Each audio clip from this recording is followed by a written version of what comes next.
Good evening, humans. Tyrannosaurusmoth here, and tonight we're taking a look at the Legends of Lucha Libre Premium Tinieblas Junior figure from Boss Fight Studio. Let's do this.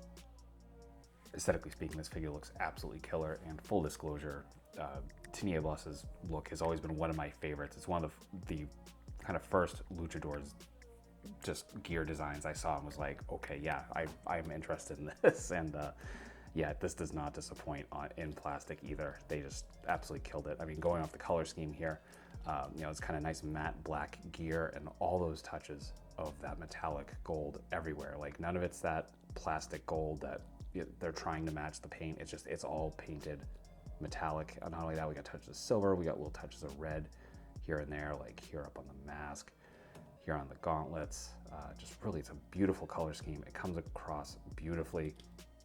And you see all the designs there. So we got the kind of like eye looking design here on the chest, the star, the knee pads, that little kind of filigree looking design, the boots fully painted with that silver, red, and gold. And we even got the full soles painted as well. Always love to see that. Not only that, but we even got this design on the boots painted on the joints. And as you can see on the right here, it does come off. I mean, again, it's paint on a joint, it's going to, but still, the fact that they just put it there to begin with is kind of awesome. And even on the back of the boots, you can see that silver line continues. Just really excellent detail work from Boss Fight here.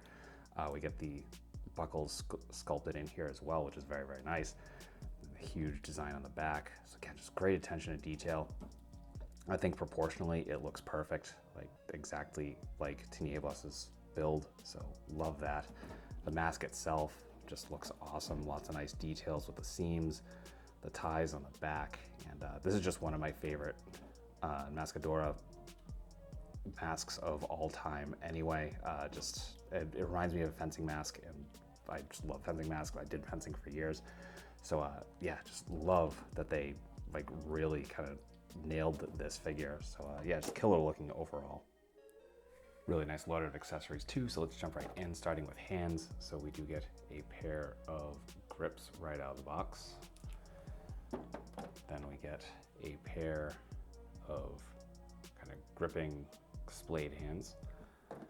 And then we get a pair of ungloved fists.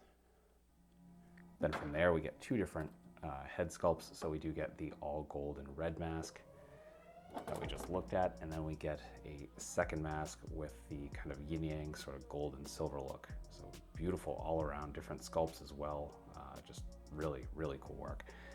Then we get his entrance vest, and this is awesome. They even got nice kind of fabric style texture going on there. And that kind of brings out the designs, I think, just kind of gives it that touch of realism. We get designs all over the place here on the side, bordering the bottom.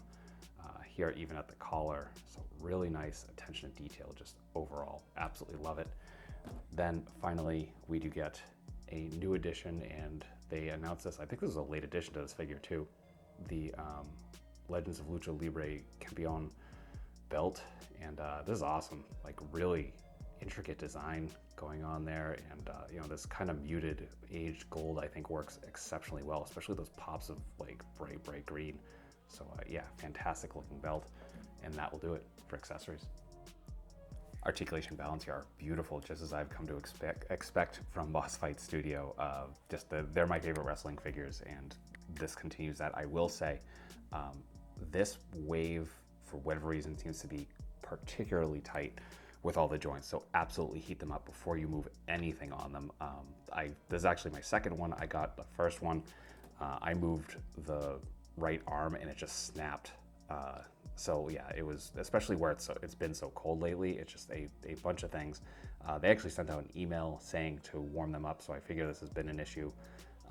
There's been a few things with this wave, and I'll get into that as I get into each figure, but yeah, for this one, just super tight, so heat it up thoroughly. Just give it a really nice, you know, very super warm bath, and you should be good to go. So starting off with the head,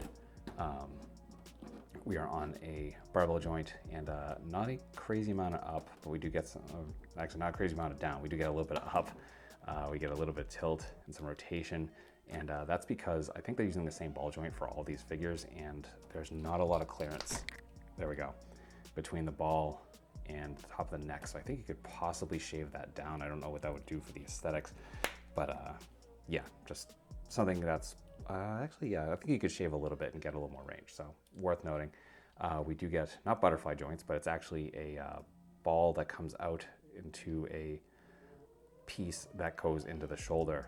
So you get front and back, get up and down.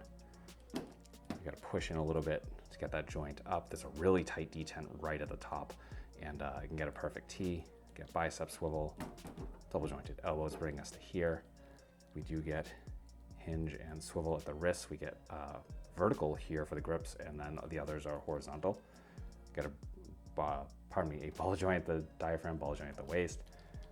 Allow us to get some fantastic crunch. Absolutely love it. Awesome arch back. Really nice side to side and rotation as well. Hips come out, pretty much full splits. Beautiful front kick, full 90, perfect. Get some thigh rotation, double jointed knees, which bring us to there. We get cut at the top of the boot. We get perfect point, some decent forward, and some fantastic rocker. So that will do it for articulation. Getting into size comparisons, here he is with some other boss fight wrestling figures, with some other wrestling lines, with some domestics, with some imports, with some monsters. Finally, with yours truly in human form in both 1/18 and 1/12 scale. So my final thoughts on the Legends of Lucha Libre Premium Tinieblas Junior figure from Boss Fight Studio is that this figure absolutely rules in every way. Yeah, I'm so happy this exists. I think that was so excited for this figure, and it definitely does not disappoint. I will again reiterate, joints are super tight on pretty much every figure in this wave, so definitely thoroughly heat it up before you do anything, but pretty much as soon as you get it out of the blister, and you should be good. That, and beware of the tight detent right at the top of the delts. But beyond that, just absolutely killer figure. I also forgot to mention that the gauntlet part is removable, so you can actually just have wraps. So lots of possibilities for looks here as well. Just, yeah, fully recommended if you just love Lucha, if you are a fan of Tinieblas in particular. A lot to love here. So, yeah, this is available from various online resources and various toy shops all over. You know, not main retailers, but if you have like small chains or like independent toy stores, they will possibly have these. So definitely check that out. I wish you the best of luck in picking up yours. That being said, I hope you found this review informative and somewhat entertaining. And if that's the case, I hope to see you back here because I do multiple reviews a week of action figures related to tokusatsu, dinosaurs, monsters, pro wrestling, and more. So if any of that appeals to you, come back. Let's talk some nice plastic and just escape the world for a while. But really, at the end of the day, I just hope you're well. Hope that all of your toy dreams come true, and most importantly, I hope that you and yours stay weird, simians.